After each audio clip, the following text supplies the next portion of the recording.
En el video anterior, concluimos que la fe, en el sentido bíblico de la palabra, implica confiar en algo o en alguien en base a su veracidad o confiabilidad.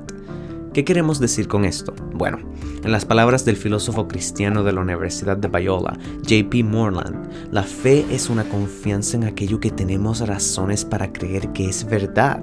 Del mismo modo, John Lennox, el famoso matemático de la Universidad de Oxford, dijo que la fe es una respuesta a la evidencia, no un regocijo en la ausencia de la misma.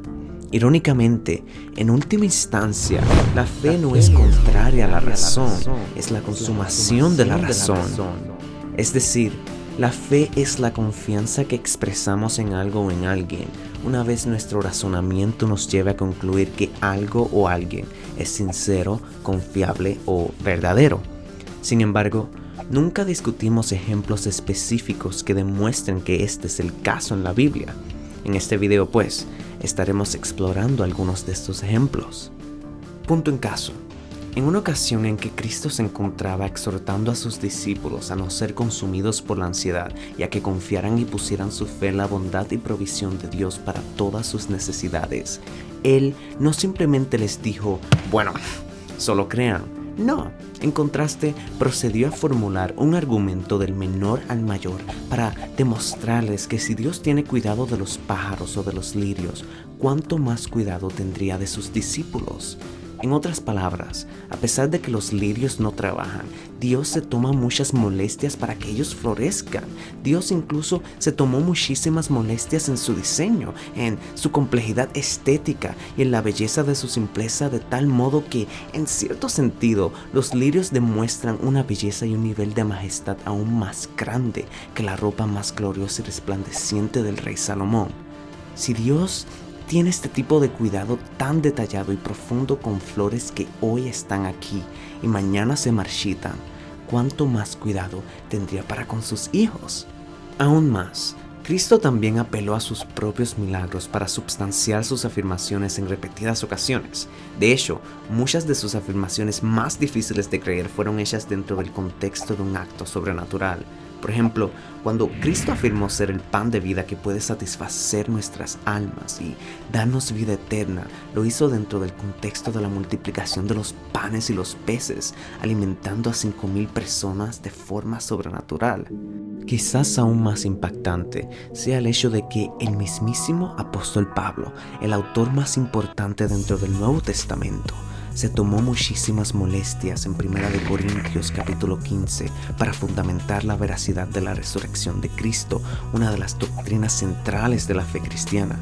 Pues resulta que dicha doctrina era simplemente una muy difícil de creer, no solamente para occidentales del siglo XXI como nosotros, sino también para los cristianos del primer siglo.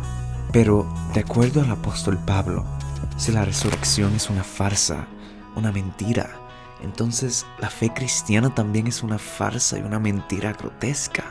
Y no solo eso, de acuerdo al apóstol Pablo, si Cristo no resucitó, entonces todos los cristianos son las personas más dignas de lástima sobre la faz de la tierra. ¿Y cuál es la respuesta del apóstol Pablo ante estas duras verdades que él mismo concluyó? Bueno, ¿solo crean? No.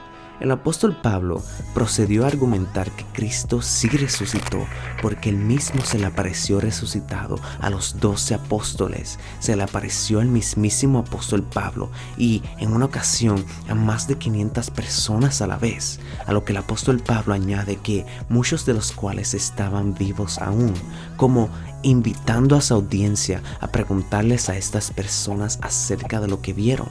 Y recordemos que todo esto lo dijo alguien que estaba altamente envuelto en la destrucción de la iglesia antes de su conversión y que posteriormente lo dio todo por Cristo, incluso su propia vida.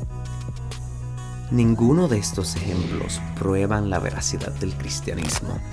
Para nada, ese no es el punto de este video.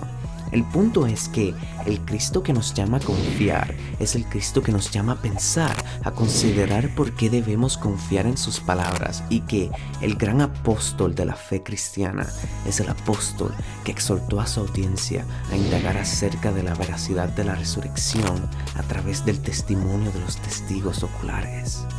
¿Es entonces la fe ciega por definición? De ninguna manera.